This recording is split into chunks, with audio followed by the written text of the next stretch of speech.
Assalamualaikum warahmatullahi wabarakatuh. Perkenalkan, nama saya Muhammad Faiz Muafi, NIM 121242020 dari TTKI kelas 48 Bahasa Indonesia, kelompok B. Yang terhormat Ibu Ini Aryuni, selaku dosen TTKI kelas 48 Bahasa Indonesia. Di sini saya ingin mempresentasikan tentang hasil proyek dari kelompok B yang berjudul Optimalisasi Sistem Kontrol dan Monitoring pH dan suhu air asam tambang yang terintegrasi notifikasi WhatsApp. Yang pertama adalah latar belakang. Kami berangkat dari kasus oleh PT Adaro tahun 2016, tepatnya di Sungai Balangan. Pada saat itu, pengolahan air asam tambang tidak dikelola dengan baik, sehingga limbah air asam tambang bocor dan tercemar ke lingkungan sekitar. Oleh karena itu, kelompok kami menganggap bahwa diperlukan sistem pemantauan dan pengendalian air tambang yang adaptif dan real time untuk mendukung praktik pertambangan yang bertanggung jawab. Selanjutnya ada rumusan masalah dan tujuan penulisan. Rumusan masalah terdiri dari tiga. Yang pertama, bagaimana merancang alat yang mampu mendeteksi secara real-time parameter kualitas air tambang seperti pH dan suhu. Yang kedua, bagaimana cara kerja alat dalam menetralisasi air asam tambang secara otomatis sebelum dibuang ke lingkungan. Yang ketiga, bagaimana dampak lingkungan dan sosial yang ditimbulkan akibat kelalaian dalam pengolahan air tambang. Tujuan penulisan, yang pertama ada merancang dan mengembangkan alat pemantau kualitas air tambang secara real-time yang mampu mengukur parameter penting pH dan suhu. Yang kedua, menciptakan sistem otomatisasi yang mampu menetralisasi air asam tambang secara mandiri sebelum nantinya dialirkan ke lingkungan guna meminimalkan risiko pencemaran. Dan yang terakhir, menganalisis dampak lingkungan dan sosial dari pencemaran air tambang untuk memastikan bahwa alat yang dirancang dapat berkontribusi pada perlindungan lingkungan dan masyarakat sekitar. Ruang lingkup kajian. Untuk menjawab rumusan masalah di atas tadi, diperlukan pengkajian beberapa pokok, di antaranya karakteristik air asam tambang, jenis sensor pH dan suhu yang digunakan, sistem kontrol, integrasi notifikasi WhatsApp, evaluasi dan validasi sistem, aspek lingkungan dan regulasi, serta efisiensi operasional dan kecepatan tanggap. Selanjutnya, metode dan teknik pengumpulan data. Metode penelitian ini bersifat deskriptif, yaitu menjabarkan secara sistematis dan cermat mengenai fakta-fakta aktual.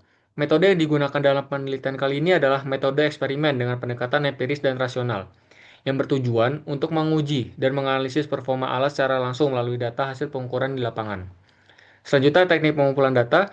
Pada penelitian kali ini digunakan teknik pengumpulan data berupa studi literatur dan dokumentasi hasil pengujian alat. Teori dasar air asam tambang. Yang pertama ada definisi pH. pH atau potential of hydrogen adalah parameter kimia yang menyatakan tingkat keasaman atau kebasahan suatu larutan berdasarkan konsentrasi ion hidrogen atau H+. Selanjutnya penetralan pH. Penetralan pH adalah reaksi antara asam dan basa yang menghasilkan garam dan air. Definisi suhu. Apa itu suhu? Suhu adalah besaran fisika yang menyatakan tingkat panas atau dinginnya suatu benda dan diukur dengan termometer. Suhu mencerminkan energi kinetik rata-rata partikel. Semakin tinggi energinya, semakin tinggi suhunya itu pula. Dalam konteks tambang, suhu menjadi faktor penting yang mempengaruhi laju pembentukan air asam tambang. Definisi air asam tambang atau AAT. Air asam tambang adalah air bersifat asam yang terbentuk dari reaksi antara mineral sulfida seperti pirit dengan oksigen dan air. Ketentuan pembuangan air asam tambang. Pengelolaan air asam tambang diatur dalam Peraturan Menteri Lingkungan Hidup dan Kesehatan Nomor P68 Tahun 2016 yang terdapat baku mutu limbah cair tambang batu bara sebagai berikut. pH di kisaran 6-9, total EV maksimal 7 mg per liter, total mangan maksimal 4 mg per liter, dan PSS maksimal 200 mg per liter. Selanjutnya, teknologi penanganan air asam tambang. Penanganan air asam tambang meliputi netralisasi kimia, seperti kapur atau NaOH, presipitasi logam berat, pengolahan biologis dengan bakteri, serta pengendalian sumber, misalnya dry atau wet cover. Analisis ketepatan alat terhadap teori. Berikut adalah desain alat yang sudah kelompok kami buat. Alat ini diberikan nama PUJAS, yaitu pemantauan pH dan suhu air asam tambang jarak jauh via WhatsApp, yang merupakan alat pemantau jarak jauh yang memungkinkan penggunanya mengawasi pH dan suhu air asam tambang secara real time. Jika pH terdeteksi di bawah batas ketentuan, alat ini secara otomatis menyemprotkan larutan penetral seperti CaCO3 untuk menstabilkan kondisi air. Dan PUJAS ini menggunakan microcontroller ESP32 untuk membaca data sensor dan mengontrol sistem. Selanjutnya ada alur kerja alat. Pujas ini memiliki dua jalur kerja paralel. Yang pertama ada pengukuran pH, dimulai dengan sistem mengukur pH air, selanjutnya hasil dikirim ke WhatsApp. Jika pH lebih dari 6, sistem lanjut ke pengukuran ulang. Jika pH kurang lebih sama dengan 6, pompa aktif menyemprotkan larutan CaCO3. Selanjutnya sistem kembali mengukur pH.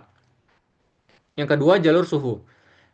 Dimulai dengan sistem mengukur suhu air, lalu hasilnya dikirim ke WhatsApp. Selanjutnya, metode penelitian. Penelitian akan dilakukan dengan membandingkan perhitungan secara teori dan hasil alat. Hasilnya kemudian dianalisis dan menjadi tolak ukur keberhasilan alat. Dapat dilihat dalam penetraan secara teori pada tabel 1 sebagai berikut. Volume larutan asam tambang yang digunakan adalah 2 liter dan konsentrasi NaOH yang digunakan adalah 0,25. Dengan konsep stoikiometri didapatkan hasil secara teoritis sebagai berikut ini. Dan penetralan dengan alat. Setelah dihitung secara teori, alat dijalankan pada skema tersebut dan mendapatkan hasil sebagai berikut dapat dilihat pada tabel 2. Selanjutnya perbandingan hasil alat dan teori.